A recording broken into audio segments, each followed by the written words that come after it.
और दोस्तों, स्वागत है आपका हमारे YouTube चैनल साहित्य सुधा में। दोस्तों, जैसा कि आप सभी जानते हैं कि हम हिंदी विषय से UGC नेट JRF 2022 की परीक्षा की तैयारी कर रहे हैं, जिसमें हम सिलेबस में लगी 8वीं यूनिट को पढ़ रहे हैं। 9वीं और 10वीं यूनिट हम पूरी कर चुके हैं। यदि आप भी 9वीं और 10वीं यूनिट को कंप्लीट करना चाहते हैं तो उन प्लेलिस्ट का लिंक मैं अपने डिस्क्रिप्शन बॉक्स में दे दूंगी, तो आप भी उन्हें देख सकते हैं। फ्रेंड्स, 8वीं यूनिट नाटकों की यूनिट है, जिसमें 14 नाटकों को शामिल किया गया है, जिसमें से 7 नाटक हम पढ़ चुके हैं। आज हम मोहन राकेश जी द्वारा रचित नाटक आधे अधूरे को पढ़ेंगे, जिसमें नाटक से संबंधित उन सभी चीज़ों को हम पढ़ेंगे जो परीक्षा के दृष्टिकोण से उपयोगी है। इन शॉर्ट, आपका ये टॉपिक इस वीडियो से पूरी तरीके से कंप्लीट हो जाएगा। नाटक से पहले हम नाटककार यानी मोहन राकेश जी द्वारा रचित अन्य कृतियों के विषय में और थोड़ा बहुत मोहन राकेश जी के विषय में भी जान लेते हैं, क्योंकि ये परीक्षा के दृष्टिकोण से बहुत इम्पॉर्टेंट है। तो चलिए शुरू करते हैं। मोहन राकेश कृत आधे अधूरे नाटक जो है, ये इसका हम संपूर्ण अध्ययन करने वाले हैं। मोहन राकेश का जन्म 8 जनवरी 1925 को अमृतसर, पंजाब में हुआ था। इनका मूल नाम मदन मोहन उगलानी उर्फ मदन मोहन था। ये बात इम्पॉर्टेंट है कि इनका जो असली नाम था, मूल नाम, वो था मदन मोहन उगलानी। इनके पिता वकील होने के साथ साथ साहित्य और संगीत प्रेमी भी थे। पिता के साहित्य में रुचि होने का प्रभाव मोहन राकेश पर भी पड़ा।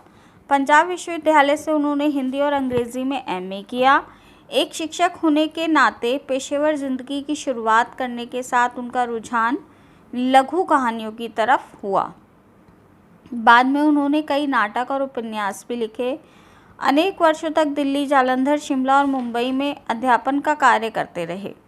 साहित्यिक अभिरुचि के कारण उनका मन अध्यापन कार्य में नहीं लगा और एक वर्ष तक उन्होंने सारिका पत्रिका का संपादन भी किया। इस कार्य से भी लेखन में बाधा उत्पन्न होने के कारण उन्होंने अपने आप को इससे अलग कर लिया। जीवन के अंत समय तक स्वतंत्र लेखन ही इनका जीविकोपार्जन का साधन रहा। मोहन राकेश नई कहानी आंदोलन के सशक्त हस्ताक्षर हैं, यानी ये जो हैं, ये नई कहानी आंदोलन के, नई कहानी का जो समय था, उस समय के राइटर ये माने जाते हैं। अब इनकी हम कृतियों को देख लेते हैं। कृतियों में सबसे पहले हम उपन्यासों की बात करें तो अंधेरे बंद कमरे सन 1961 में आया, ना आने वाला कल 1970 में आया, अंतराल 1973 में आया, कांपता हुआ दरिया, नीली रोशनी की बाहें, ये इनके 2 उपन्यास हैं जो अप्रकाशित ही रह गए, जिनका प्रकाशन नहीं हो पाया। दोस्तों, ये जो मैं अपनी वीडियो में आपके सामने ये उपन्यास, कहानियाँ तथा ये राइटिंग पोर्शन जो भी ला रही हूँ, आप इसके स्क्रीनशॉट ले सकते हैं, ताकि ये बाद में आपके काम आ सकते हैं, या फिर आप इनको बाद में अपनी एक कॉपी पर नोट भी कर सकते हैं। इनकी कहानियों की बात करें तो इंसान के खंडहर 1950 में, नए बादल 1957 में,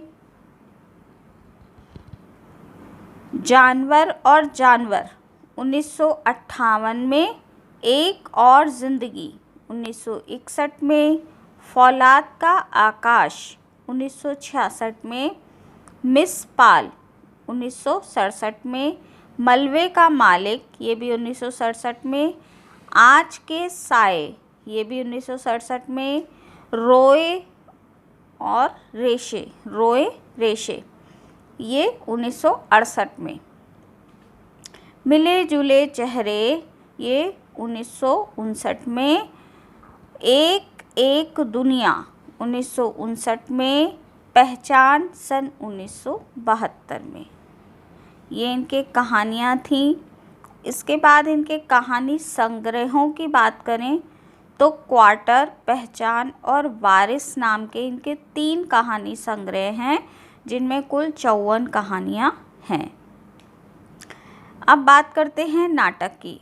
दोस्तों, क्योंकि मोहन राकेश जी का हमारे सिलेबस में नाटक लगा हुआ है, तो इससे संबंधित अन्य नाटकों के प्रश्न ज़रूर पूछे जाते हैं, हर बार पूछे जाते हैं। मोहन राकेश जी का जो ये टॉपिक है ये बहुत इम्पॉर्टेंट है, ये राइटर हमारे लिए बहुत इम्पॉर्टेंट हैं। तो नाटक की बात करें तो आषाढ़ का एक दिन सन 1958 में आया, लहरों के राजहंस 1963 में, आधे अधूरे सन 1959 में यानी 1969 में आया, और जो कि आज का हमारा विषय भी है।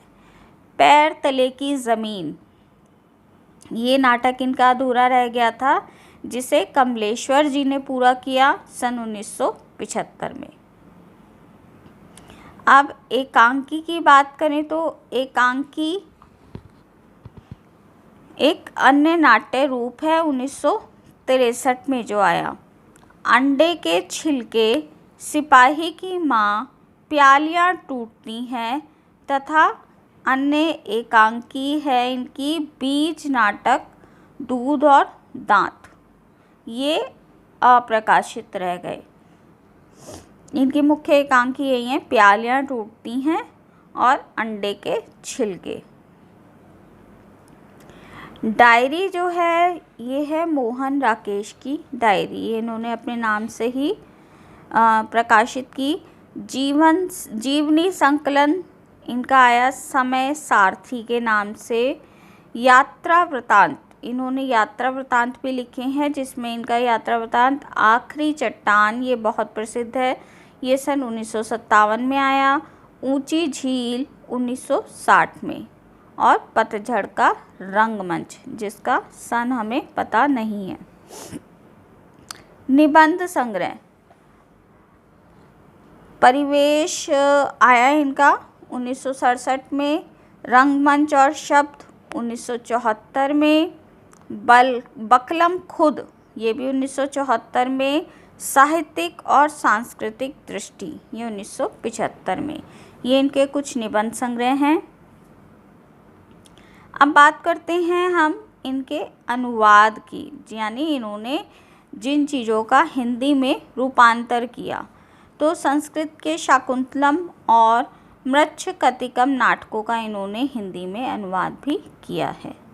और संपादन, जैसे हमने अभी ऊपर पढ़ा था कि इन्होंने सारिका और नई कहानी पत्रिका का संपादन किया। आधे अधूरे नाटक की अब हम बात कर लें तो इसके पहले हम मुख्य बिंदुओं को जान लेते हैं। आधे अधूरे नाटक सन 1969 में प्रकाशित हुआ था। आधे अधूरे नाटक का पहली बार ओम शिवपुरी के निर्देशन में देशांतर द्वारा दिल्ली में फरवरी 1969 में मंचन भी हुआ था। यह नाटक धर्मयुग साप्ताहिक पत्रिका 1969 के तीसरे 3 और 4 अंकों में प्रकाशित हुई। अब यह धर्मयुग किसकी पत्रिका थी, अभी हमने पिछली वीडियो में ही जाना था, ये धर्मवीर भारती जी की पत्रिका थी।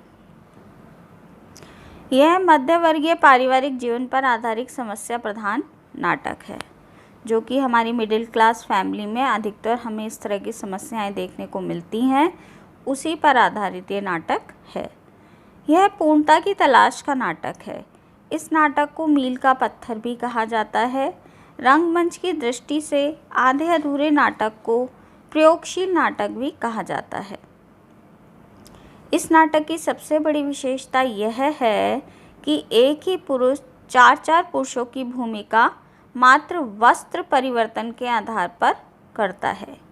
दोस्तों, जब इस नाटक का मंचन हुआ था तो एक ही व्यक्ति ने 4 पुरुषों का, जो कि इस नाटक में 4 जो पुरुष हैं उनका किरदार निभाया था, इसलिए इस नाटक के विषय में कहा जाता है कि इसकी ये बड़ी विशेषता है कि एक ही पुरुष पात्र ने 4 पुरुषों का पात्र निभाया था, जिसमें एक पुरुष है महेंद्रनाथ, दूसरा पुरुष है सिंघानिया, तीसरा है जगमोहन और चौथा है जुनेजा। आधे अधूरे नाटक का उद्देश्य देख लेते हैं हम कि ये नाटक क्यों लिखा गया, इसको लिखने का क्या कारण था। आधे अधूरे नाटक के माध्यम से मोहन राकेश ने महानगरों में रहने वाले मध्यम वर्गीय जीवन की विसंगतियों और विडंबनाओं का चित्रण किया है। भूमंडलीकरण के दौर में मध्यम वर्गीय परिवार के टूटते बिखरते रिश्ते, उनका अधूरापन, कुंठा, घुटन इत्यादि को मोहन राकेश ने सावित्री और महेंद्रनाथ के परिवार के माध्यम से सफलतापूर्वक अभिव्यक्त किया है। आधे अधूरे नाटक में पारिवारिक विघटन, स्त्री पुरुष संबंध, स्त्री जीवन की त्रासदी आदि का प्रभावपूर्ण चित्रण हुआ है।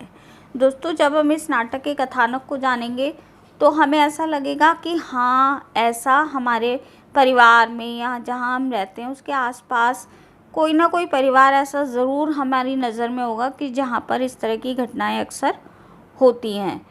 तो हम अपने निजी जीवन से जोड़ के अगर नाटकों को देखेंगे तो हमें उन्हें याद रखने में आसानी होगी।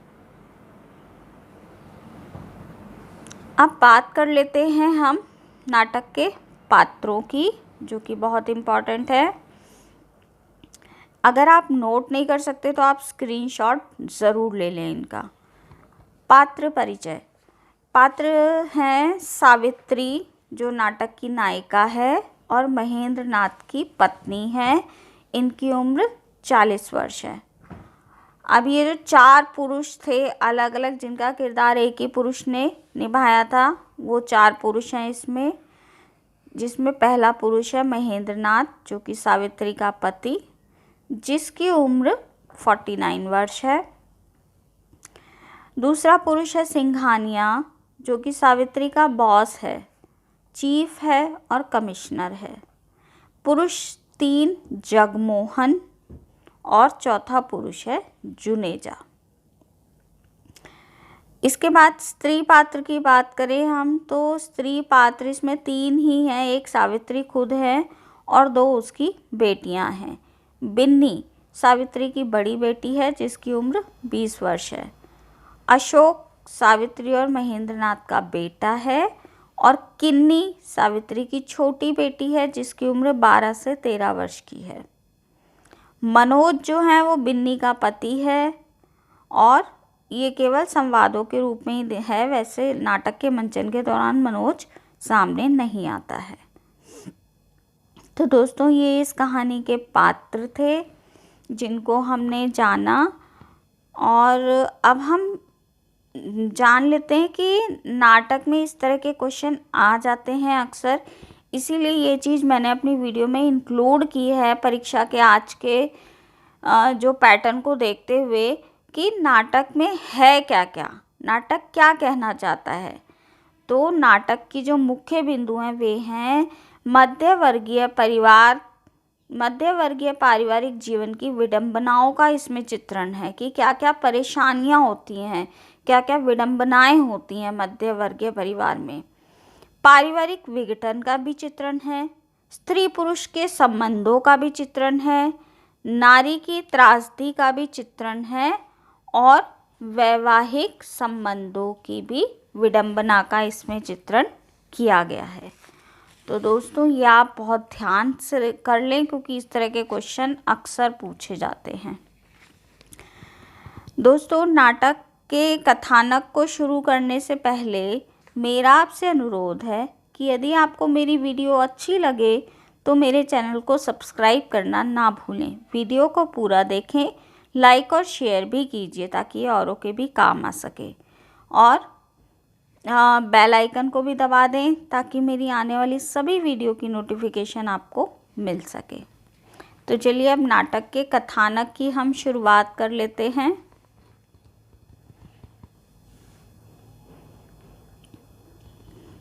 मोहन राकेश का नाटक आधे अधूरे एक मध्यम वर्गीय परिवार की आंतरिक कलह और उलझते रिश्तों के साथ साथ समाज में स्त्री पुरुष के बीच बदलते परिवेश तथा एक दूसरे से दोनों की अपेक्षाओं को चित्रित करता है।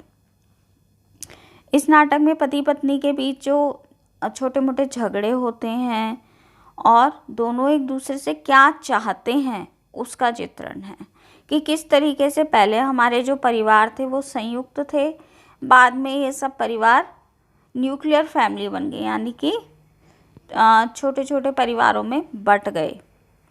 तो उसी का इसमें चित्रण है। महेंद्र नाथ बहुत समय से व्यापार में असफल होकर घर पर ही बैठा है और उसकी पत्नी सावित्री नौकरी कर कर घर चलाती है। कई तरह की परिस्थितियों और अपने अपने स्वभाव के कारण दोनों एक दूसरे से नफरत करते हैं, मगर फिर भी सामाजिक, पारिवारिक और रूढ़िगत ढांचों में कसे रहने के कारण साथ रहने को मजबूर हैं। महेंद्र नाथ और सावित्री एक दूसरे से घृणा करते हुए भी साथ रहते हैं। भारतीय समाज में व्याप्त रूढ़िगत विवशताओं को जाहिर करती है ये चीज़, जिसके चलते स्त्री तो क्या पुरुष प्रधान समाज का एक पुरुष भी शादी जैसे बंधन को तोड़ पाने में खुद को असमर्थ पाता है। सावित्री को महेंद्र नाथ हमेशा से दब्बू, व्यक्तित्वहीन और उस पर निर्भर रहने वाला बेकार आदमी नजर आता था, जिसका उसकी नज़रों में कोई सम्मान नहीं था। वह अपने लिए या जीवन बिताने के लिए एक ऐसे आदमी की अपेक्षा अपने जीवन साथी के रूप में नहीं करती है, इसीलिए उससे कटती जाती है और लगातार किसी ऐसे पूर्ण आदमी की तलाश करती है जो उसकी सारी कसौटियों पर खरा उतर सके, किंतु ऐसा आदमी उसे कहीं नहीं मिलता। कभी कभी ऐसे आदमी की कुछ विशेषताओं को किसी व्यक्ति में पाकर वह दूसरों की तरफ आकर्षित भी होती है, किंतु समय बीतने पर कुछ ना कुछ कमी पाकर सदैव उसे निराशा ही मिलती है। सावित्री का इस प्रकार अपने पति से मिली निराशा के फलस्वरूप बाहर एक पूर्ण आदमी की लगातार तलाश करना स्त्रियों के अपने जीवन को लेकर एक नई आत्म केंद्रित मनोवृत्ति का भी प्रतीक है। दूसरी ओर महेंद्र नाथ को लगता है कि सावित्री सदैव उस पर हावी होने की तथा उसे अपमानित करने की कोशिश करती है। वह हमेशा उसे नियंत्रित करना चाहती है। वह बार बार उससे दूर जाने की कोशिश करता है, परंतु उस पर इस प्रकार निर्भर है कि उसे हर बार उसी के पास लौट आना पड़ता है। दोस्तों का चहेता हंसमुख महेंद्र नाथ सावित्री से शादी करने के बाद व्यापार में लगातार असफल होकर मारने पीटने वाला, पत्नी के परिचितों प्रेमियों के घर आने पर घर से चले जाने वाला एक हारा हुआ व्यक्ति बन गया है। सबसे अपमानित होकर वह अपने बचपन के मित्र जुनेजा के यहाँ जाता है। इसमें हमने जुनेजा का कैरेक्टर देखा था, जो कि किसका मित्र है? महेंद्र नाथ का मित्र है। कभी और जाता है और कभी भी घर नहीं लौटेगा ऐसा सोचता है, किंतु अंत में ब्लड प्रेशर की बुरी हालत में ही वह घर पर लौट आता है। वह न सावित्री के साथ रह सकता है और ना ही उससे अलग रह सकता है। कह सकते हैं कि दोनों को किसी दूसरे साथी की तलाश है। दोनों अपने में अभी आधे से हैं और अधूरे हैं, और उनका वर्तमान साथी इस अधूरेपन को कम नहीं कर पा रहा है, बल्कि इस एहसास को और अधिक बढ़ा देता है।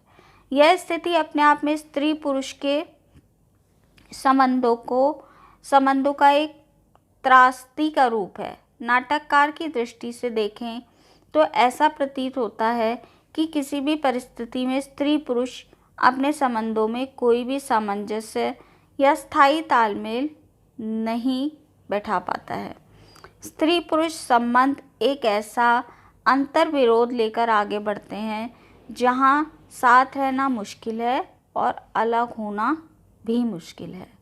दोनों को इसी प्रकार से आधा अधूरा सा जीवन जीते रहने के लिए विवश होना पड़ता है।